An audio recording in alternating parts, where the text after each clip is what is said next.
Here's a bit of background information. I work summers as a camp counsellor in the northern parts of Ontario, Canada. On the date this particular incident occurred, I was camping with a group of 10-year-old boys on the same lake that the summer camp was based on. So, like a routine camping trip, we canoe out to the site and set up our tents. Me and my co-counsellor Mike take turns supervising the kids while they swim, build forts and play games, etc. We cook some food over the fire, sit round and tell stories. It was like a typical Canadian camping experience.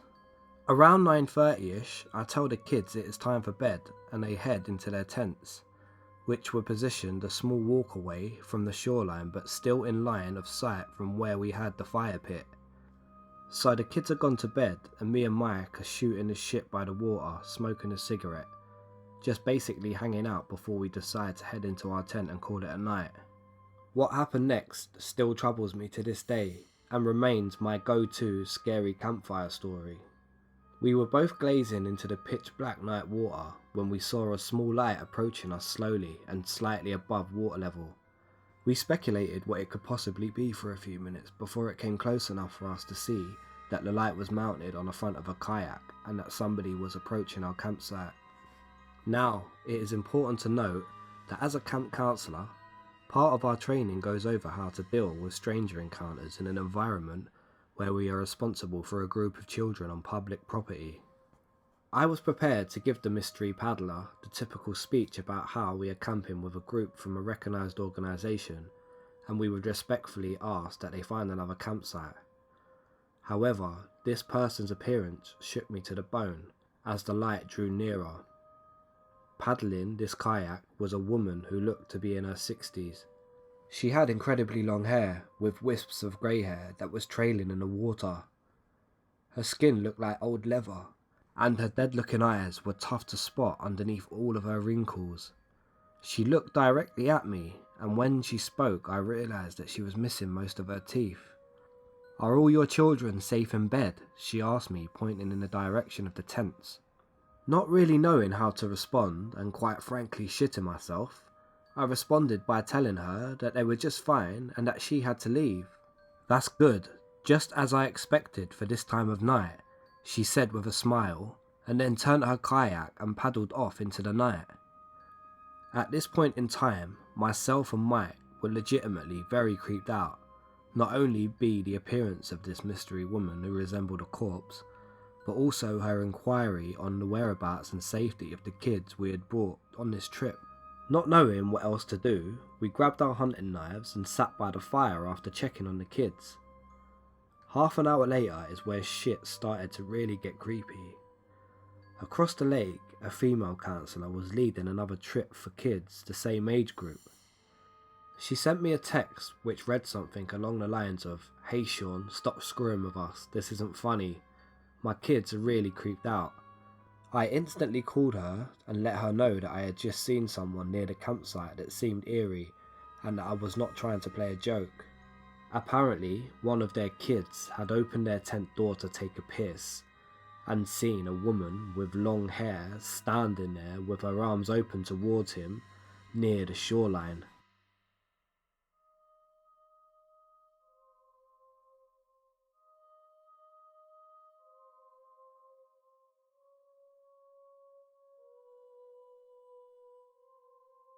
In May 2009, I had just broken up with my girlfriend of almost 3 years. We had moved from Calgary to Toronto and were still stuck living together after the breakup as we didn't know many people in the city yet. Needless to say, the situation was pretty stressful and upsetting. So when a buddy I was going to school with at the time suggested a weekend camping fishing trip, I jumped at the chance. He grew up in an area about an hour outside of Toronto called Flamborough.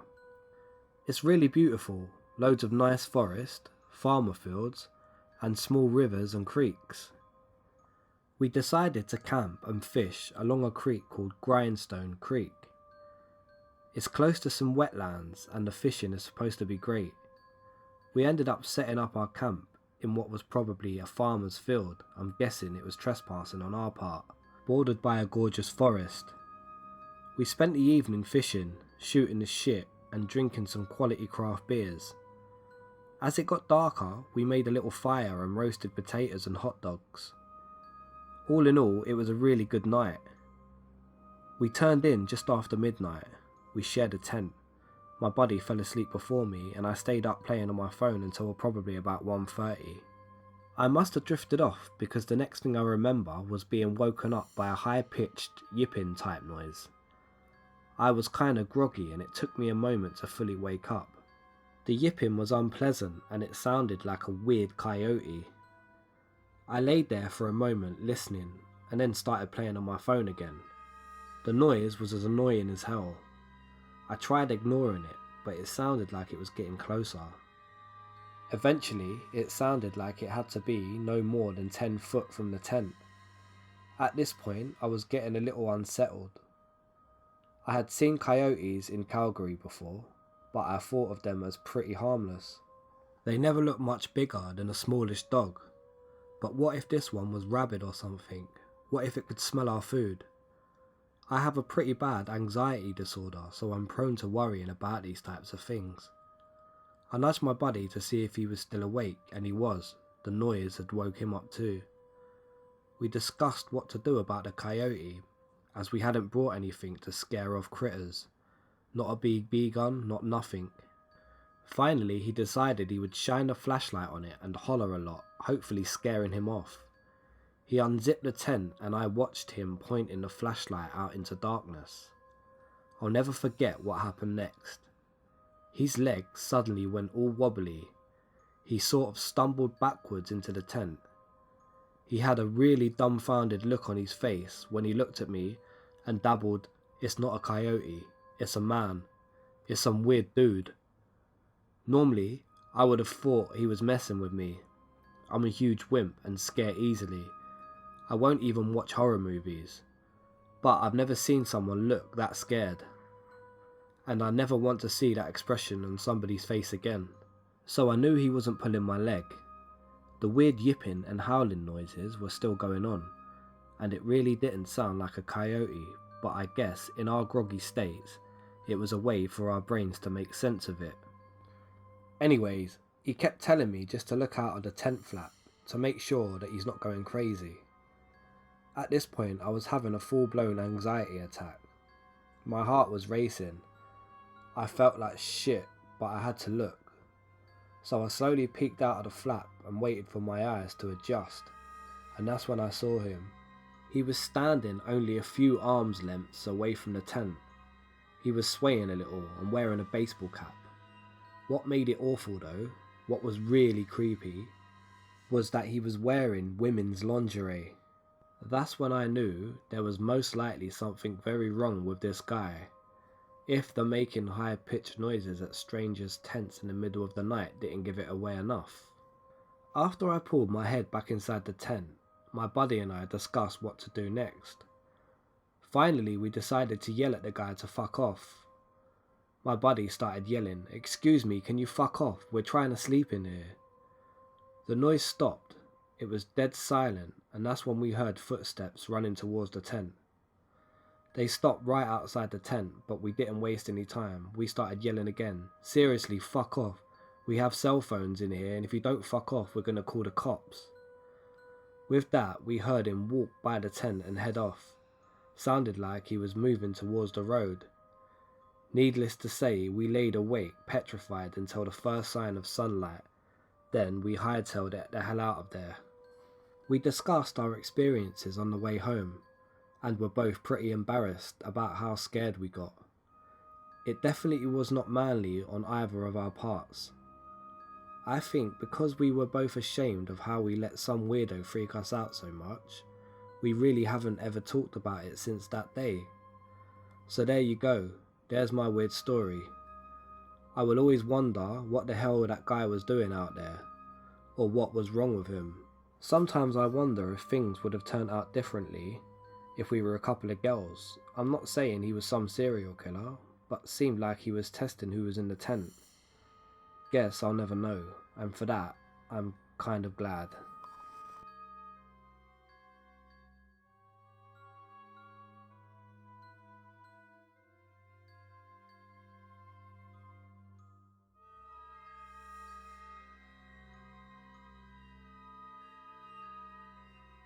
This happened to my parents back in the late 80s. They were in their mid-20s when this all occurred. My parents decided to go camping in cool California.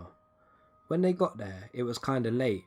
My mum was sitting down on a log while my dad was unpacking the truck. While sitting down, she heard walking around the campsite, so she went out quietly and told my dad that she heard someone walking around. They noped the fuck out of there just in case. They drove about 3 miles down the road with their headlights off so they wouldn't be followed. Once they got clear and they got down the road a bit, they decided that they would set up camp and began to drink their asses off while listening to a boxing match on the radio. Eventually they settled in for the night. Now they don't know for sure that this next event is connected to the first, but they believe it is. So they settled in and my dad was asleep far before my mum. My mum was in the halfway state where you're half awake and you're half asleep. Suddenly she heard footsteps outside the tent. She abruptly snapped back to consciousness and then listened. She tried waking my dad, but he was way too out of it.